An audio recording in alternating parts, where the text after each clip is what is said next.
Hi, it's Grandpa from Grandma and Grandpa Read, and today's book is Disney's Mulan. It's a big book.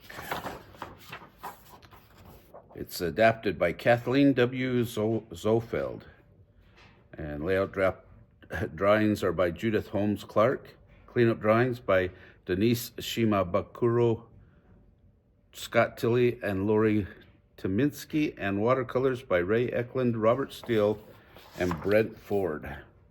And this book was published in New York. Long ago in China, an important day in a girl's life was the day she presented herself to the matchmaker who would arrange her marriage.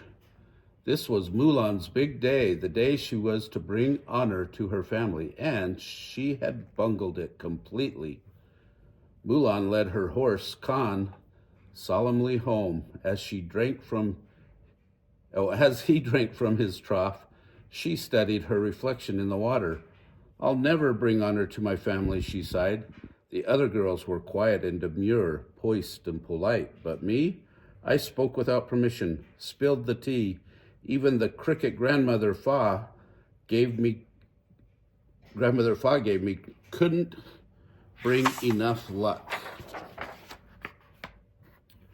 Mulan slumped on the bench beneath the blossoming trees in the garden. From the doorway of the house, her father, Fa Zhao,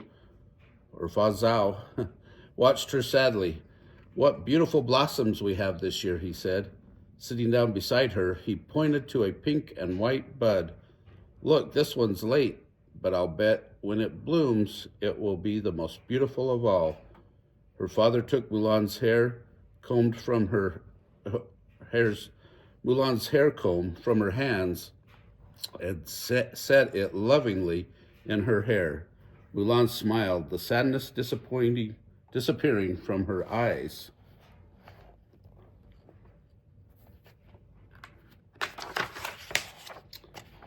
In the distance, they heard the village drummer announcing important visitors.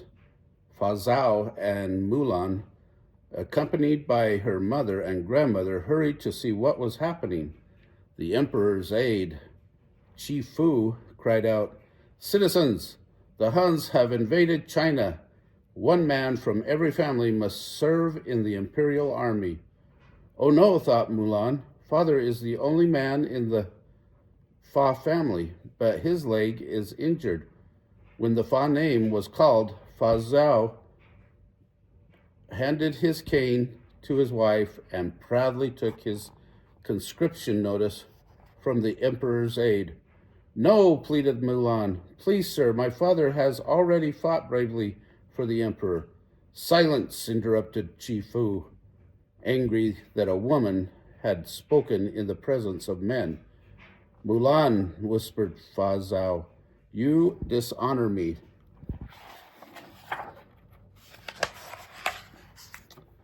That evening, Mulan watched her father as he went to his armor cabinet. He lifted his sword gracefully, swung it high above his head, and lunged forward. "Ah!" he cried. Pain shot through his leg, and he crumpled to the floor. Mulan rushed outside to the garden, fighting back her tears. She sat at the base of the great stone dragon. A cold rain pelted the dragon's stony face. I won't just sit by and let my father go to his death," she cried. Inside the family temple, Mulan lit a stick of incense and placed it in the little dragon incense burner. "Please help me save father's life," she prayed. Mulan crept into the room where her parents were sleeping and set her comb on her father's table in exchange for his conscription notice. Then she took his sword from the cabinet and cut her long black hair. She donned his armor, mounted Khan, and together they thundered out through the gate. Awakening with a start, Grandmother Fa sat bolt upright in bed. "Mulan is gone," she cried. Fa Zhao awoke, bewildered. He noticed the hair comb on his table. He stumbled to his closet. His armor was missing. "Mulan!" he shouted as he threw open the front door. "Go after her," cried Fa Li. "She could be killed. If I reveal her, she will be," gasped Fa Zhao. Ancestors, hear our prayer, whispered Grandmother Fa. Watch over Mulan. Rocky, wake up, cried Mushu. He banged his gong. Nothing. He hit the statue with his gong, and the stone crumbled. Great stone dragon, have you awakened? Called the first ancestor. Mushu emerged from the rubble, holding the dragon's head before him. Yes, I am the great stone dragon. Go, said the first ancestor. The fate of the Fa family rests in your claws. That's just great, sighed Mushu. I'm doomed. Grandmother Fa's creaky, chirped encouragingly. I've got it, Mushu cried. I'll make Mulan a hero. Then the ancestors will have to give me my job back. He quickly set out after Mulan, with Cricky close behind him. By early morning, Mulan had reached a hilltop overlooking the Imperial Army camp. I'd better get some practice, she told Khan. She took a manly stance and drew her sword. It snagged on its scabbard and clattered to the ground. It's going to take a miracle to get me into the army, she sighed. Suddenly, a great towering shadow was cast upon the rocks nearby. Did I hear someone ask for a miracle? It roared. Who are you? Gasped Mulan in awe. Who am I? Your guardian, cried Mushu. I have been sent by your ancestors to guide you through your masquerade. He stepped out from behind the rock that had hidden him. My ancestors sent a lizard to help me? She asked. Dragon, corrected Mushu. He and Cricky hid inside Mulan's kerchief. Let's get this show on the road, he said. The next morning, Captain Shang began training the new recruits. He shot an arrow into the top of a tall pole. Yao, retrieve the arrow, he commanded. But wait, you seem to be missing something. He opened a box, took out 2 heavy bronze discs, and tied them to Yao's wrists. The first one represents discipline, he said. The second, strength. Yao and the other soldiers tried to reach the arrow and failed. Then Shang put them through maneuver after maneuver. After several days, Mulan's gaze caught the arrow lodged atop the pole, and an idea came to her.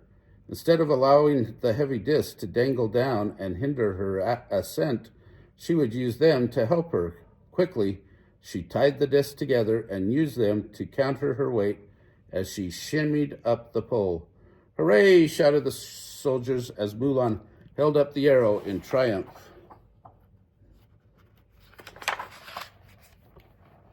Still, Chief Fu wasn't impressed. Those boys aren't fit to be soldiers, he said to Shang. When I send your father, the general, my report, your troops will never see battle. Mushu was listening. Oh no, he groaned. How am I going to make Mulan a hero if she doesn't fight? He snuck inside Chief Fu's tent and made Cricky forge an official letter. Then he patched together a soldier puppet with some leftover armor, set it on a panda, and rode it up to Chief Fu. Urgent letter from General Li, said the puppet. Who are you? Said Chief Fu suspiciously. We're in a war, man, cried the puppet. There's no time for stupid questions. He handed Chief Fu the letter. Captain, shouted Chief Fu, reading its contents. We're needed at the front. Shang gathered his troops, and they trudged up the snowy slopes toward the Tung Chau Pass. In the distance, they spied a plume of black smoke, and as they approached, they could see a village in ruins. I don't understand, said Shang. My father should have been here. Chief Fu pointed to the valley below. The imperial forces lay defeated, all, including the general, dead. I'm sorry, whispered Mulan. Shang aroused his courage. The Huns are moving quickly, he said. We'll make better time to the imperial city if we go through the pass. We're the only hope for the emperor now. Move out. As the soldiers forged through the pass, an arrow thunked Shang's armor and knocked him off his horse. Suddenly, a hail of flaming arrows filled the air. The Huns were attacking. "Get out of range," shouted Sheng. "Save the cannons." They retreated behind a line of rocks and began to fire the cannons at the Huns. "Yay!" came the blood-curdling cry of the Hun leader, Shan Yu. He had led the charge down the mountainside. "Hold the last cannon for Shan Yu," cried Sheng. The soldiers drew their swords and ready for battle. Mulan studied the mountain crest reflected in her blade. She grabbed the last cannon and charged toward the Huns alone. "Come back," cried Sheng. Mulan planted the cannon and aimed. She yanked on Mushu's tail. Whoa! A little flame leaped out of his mouth and lighted the fuse. Kaboom! The rocket zoomed well over Shan Yu's head. "You missed him," nagged Mushu. "How could you miss him?" Wham! The rocket slammed into the mountaintop and exploded, sending an avalanche of snow roaring down. Shan Yu lashed his sword at Mulan in fury. She jumped away and stumbled through the snow, trying to outrun the avalanche. She was losing the race, but so was Shan Yu.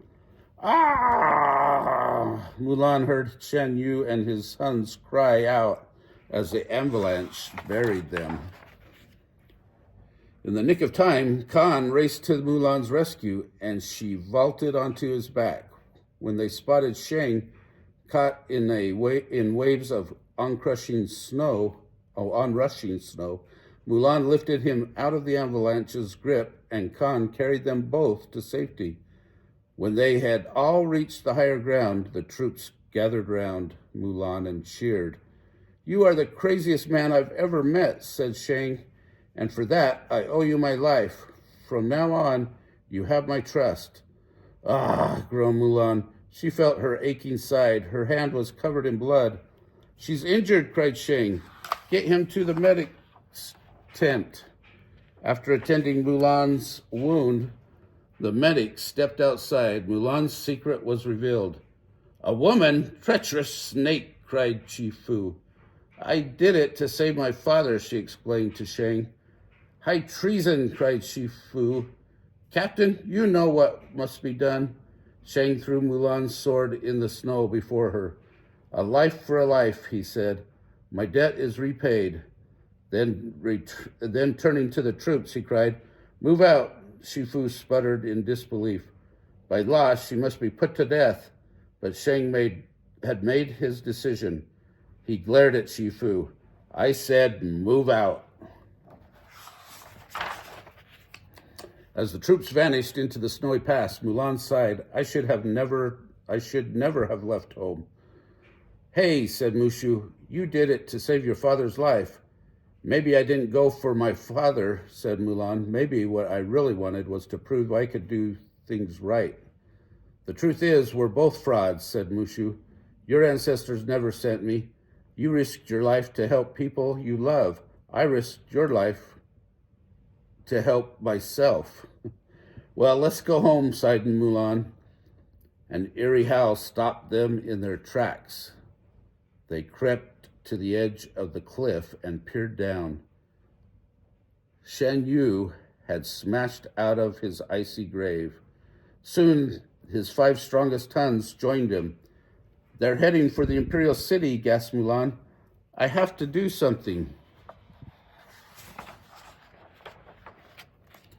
Mulan galloped through the city gates with Mushu and Kriki beside her.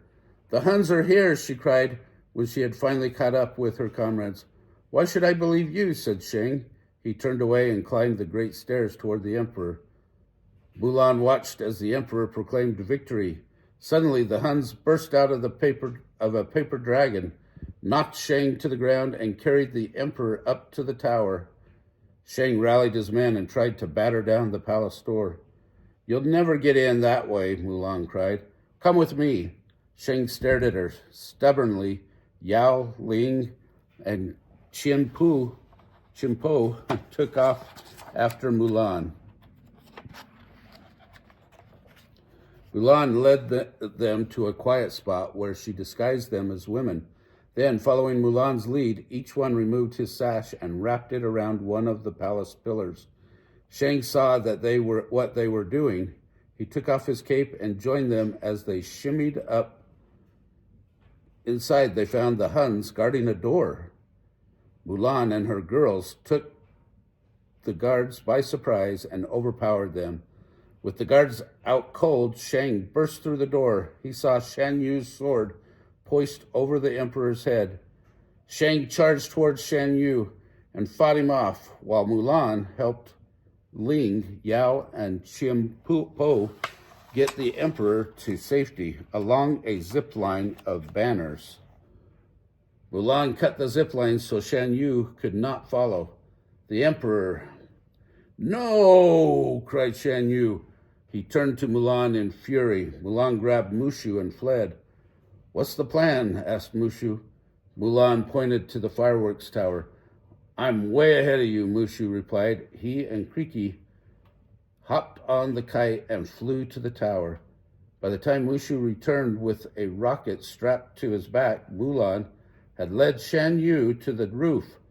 The huge Hun lunged for her, but she dodged his blow as he teetered off balance. She kicked his legs out from under him and pinned him to the roof with his own sword. Seeing the opportunity, Mushu lighted a little stick and handed it to Creaky. "Light me," he cried, pointing to the fuse. "Whoa!" Mushu guided the rocket toward Shan Yu. Mulan ducked. "Ah!" cried Shan Yu as the rocket carried him off to crash into the fireworks tower. Kablam!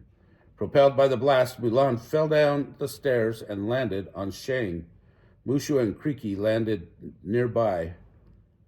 "Fa Mulan," said the emperor, "you have saved us all, and for that I honor you." He bowed to her. Everyone began to bow and cheer. The emperor placed his pennant around Mulan's neck. "Take this," he said, "so your family will know what you have done for me." He handed her Shan Yu's sword, "And this, so the world will know what you have done for China."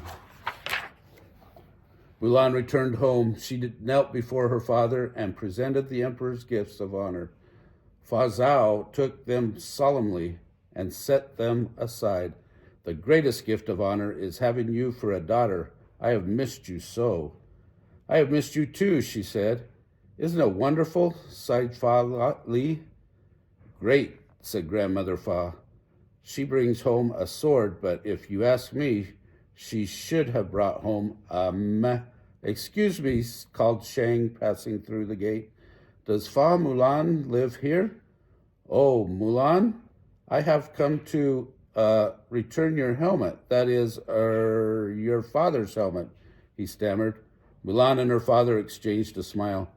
"Shang," she asked, "would you like to stay for dinner?" In the temple, the first ancestor leaned out the window watching. "Well," said Mushu, "come on, who did a good job? Who?" "Oh, all right," muttered the first ancestor. "You can be a guardian again." "Yay!" cried Mushu. "Guess who's back on pedestal 5? Creaky banged the gong in glee, and the ancestors cheered. Everyone celebrated a happy ending to Mulan and Mushu's adventures. Well, I hope you enjoyed that story. I did. It's a great one, isn't it? If you did like it, remember to smash the like button down below. Give us a big thumbs up. Remember to subscribe to the channel of Grammy and Grandpa Read, and watch the playlist for Disney and the playlist for royalty. Have a great day.